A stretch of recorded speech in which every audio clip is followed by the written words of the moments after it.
Donald Trump posted, "I absolutely love that Colbert got fired. His talent was even less than his ratings."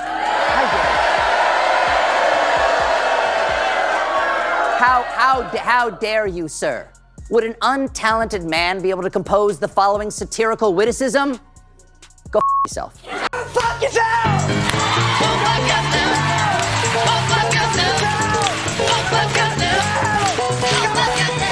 Donald Trump cheered the end of Colbert's show like it was a personal victory. But instead of silence, Colbert and Stewart turned his words into the opening act. This video uses public clips and news for educational and documentary. These two, either they're having an affair or they're just very shy. I just got this note from corporate. What's going on? Hold, give me a second. Your song has been canceled. What? Why? I don't know. Hold on. It says here, this is a purely financial decision. What does that mean? I think it means money. The audience laughed, but the tension was real. CBS insisted the cancellation was about money, while Colbert turned the stage into his courtroom, reminding viewers that if this was finance, the math didn't add up. That since you started playing that song, the network has lost, and I don't know how this is possible, $40 to $50 million.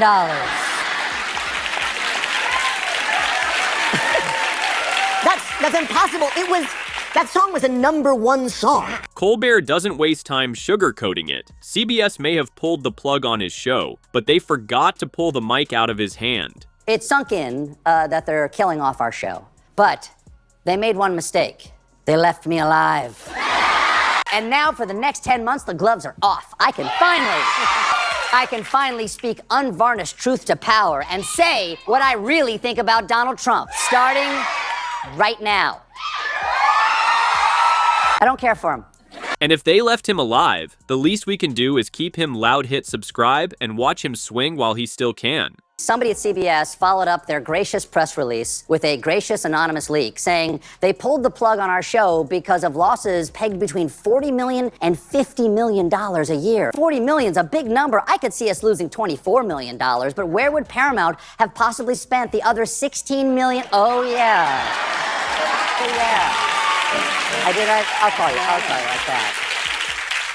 Still, that's still a lot of money. Colbert jokes about a $16 million payout to Trump, and suddenly CBS discovers the show's losing exactly $16 million more than usual. That's not accounting, that's creative revenge. I showed the courage to have a mustache. I mean, obviously CBS saw my upper lip and boom, cancel. Coincidence? Oh, I think not. This is worse than fascism. This is stashism, all right?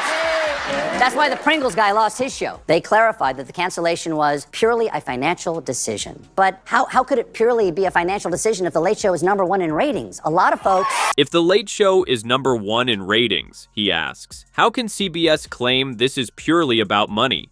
The laugh lands, but the question lingers. The smokiest yet, because the Wall Street Journal is now reporting that back in May, Attorney General Pam Bondi informed the president that his name was in the Epstein files.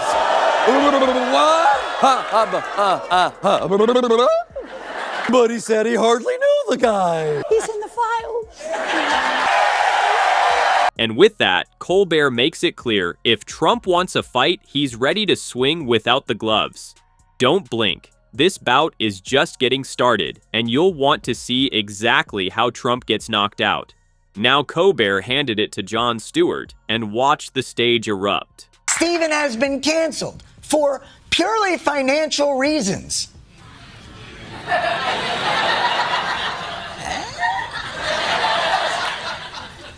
And by the way, not just Stephen's show, CBS has canceled the entirety of the Late Show franchise. Gone! Now, I acknowledge, losing money. Late night TV is a struggling financial model. We're all basically operating a Blockbuster kiosk inside of a Tower Records. Honestly, if that's their financial logic, someone tell CBS they could have saved millions by canceling irony instead. The shows that you now seek to cancel, censor, and control, a not insignificant portion of that $8 billion value came from those fucking shows. That's what made you that money. Shows that say something. Shows that take a stand. Shows that are unafraid. Why will anyone watch you and you are fucking wrong? You want to know how is possible? Is it true? John didn't just call them out, he priced their hypocrisy. $8 billion in valuation, and now they want to silence the very shows that made them valuable. So tell us, what late-night show gave you the guts to think differently? Drop it in the comments. Let's light this up. If you're trying to figure out why Stephen's show is ending, I don't think the answer can be found in some smoking gun email or phone call from Trump to CBS executives or in CBS's QuickBooks spreadsheets on the financial health of late night. I think the answer is in the fear and pre-compliance that is gripping all of America's institutions at this very moment. Institutions that have chosen not to fight the vengeful and vindictive actions of our pubic hair doodling commander-in-chief. And with that, the stage shifted from comedy to a warning. Stewart suggested it wasn't spreadsheets, but politics and the fear of angering Trump that sealed the decision. The fact that CBS didn't try to save their #1 rated network late night franchise that's been on the air for over 3 decades is part of what's making everybody wonder, was this purely financial?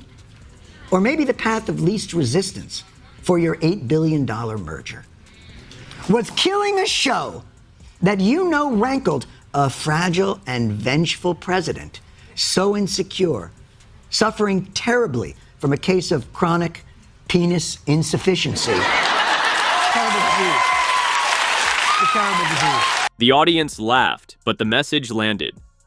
Canceling Colbert just as Paramount courted Trump's approval for a merger raised questions no press release could answer. So to those institutions, to those corporations and advertisers and universities and law firms, all of them, if you still think that bending the knee to Trump will save you, I have one thing to say.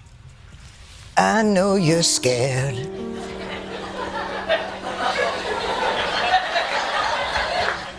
I know you're weary. Go fuck yourself! Go fuck yourself! Go fuck yourself! Go fuck yourself! Stewart turned defiance into a chorus. The crowd roared, and what began as Colbert's cancellation now sounded like an anthem against submission.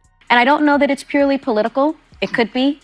But my concern is if it is political, then everyone should be concerned. People on the right should be concerned. People on the left should be concerned. Because it's very clear that if it is political, this is the dismantling of our democracy. This is the dismantling of our Constitution, right? And if we find out it is political, what are we going to do as a country? We must protect our Constitution and we must protect our democracy. I think this is bigger than just the cancellation of a television show. I think it's great. From studio laughter to national concern, the tone shifted again. If politics shaped the cancellation, it wasn't just late-night TV on the line, it was the First Amendment itself. The president went on, I hear Jimmy Kimmel is next. Nope, no, absolutely not, Kimmel. I am the martyr, okay? Okay, there's only room for one on this cross, and I gotta tell you, the view is fantastic from up here. I can see your house. When Trump hinted that Jimmy Kimmel could be next, Colbert answered with satire. But beneath the laugh was a sharper truth. Free speech was being tested, one host at a time. It's all based on public clips, real statements, confirmed reporting, and exactly the kind of truth that makes people like Trump start to collapse. Names like Donald Trump, Donald John Trump, Donald J. Trump, Donnie Trump, Donald Trump Jr.'s father, Big Daddy Bronzer, a.k.a. the Donald, and a mystery man known only as Micropenis DJT. Now, if you're worried, it could be anyone. It could be anyone. If you're worried that you're on the list. As the jokes kept coming, Colbert turned from ratings and lawsuits to the distractions themselves. Trump always had another name, another move, another distraction ready. Do you know what that means? That means Donald Trump has drawn pubic hair on every executive order. Is that legal? Is not a behavior befitting a president, with a possible exception of President Bush, but that's it. The laughter echoed, but so did the question. When satire makes legality sound absurd, the line between comedy and concern begins to blur. At some point in the next 2 weeks or 3 weeks, I'm going to be setting the deal. We're going to call it the gold card, and we're going to start selling, hopefully, in about 2 weeks. For $5 million, this could be yours. It'll be out in about less than 2 weeks. Keep saying 2 weeks about President Putin. What is 2 weeks? Give it. What is the actual date? What is the timeline? 2 weeks or less. Did you in any way misread Vladimir Putin? I'll tell you about that in a month from now or 2 weeks from now. I could answer that question better in 2 weeks. If you can ask that question in 2 weeks. I'll be making a big decision on the Paris Accord over the next 2 weeks. NAFTA, and we'll be reporting back sometime over the next 2 weeks. We're signing a health care plan within 2 weeks. That was July 19th, 2020. We're still waiting for him to sign that healthcare plan. 2 weeks became a running joke, but also a running shield. Promises delayed, headlines diverted, while other stories from Epstein to the economy slipped into the background. The king he's supposed to take the hits. And this guy has the skin thinner than, than this card. You know, he was insulted by Obama at the correspondents' dinner that time, and he's such a vengeful guy that he went after Obama after that. He cannot take a joke. If even Colbert's asking, maybe it's time to hit subscribe, because this Epstein story isn't going away, no matter how hard Trump spins it. Well, the president believes he has a superpower. He believes he has a legal superpower because of the recent lawsuits that he's settled with Disney and Paramount. And he believes he has a rhetorical superpower, the ability to tell his supporters that anything he doesn't like is fake. That's why he was using the word hoax earlier this week. In fact, I believe he was using the word hoax because he knew this Wall Street Journal report was in the works. It was the same playbook. Call it a hoax, shift the spotlight, hope the story fades. But this time, the reporting was already on paper, and denial couldn't erase the ink.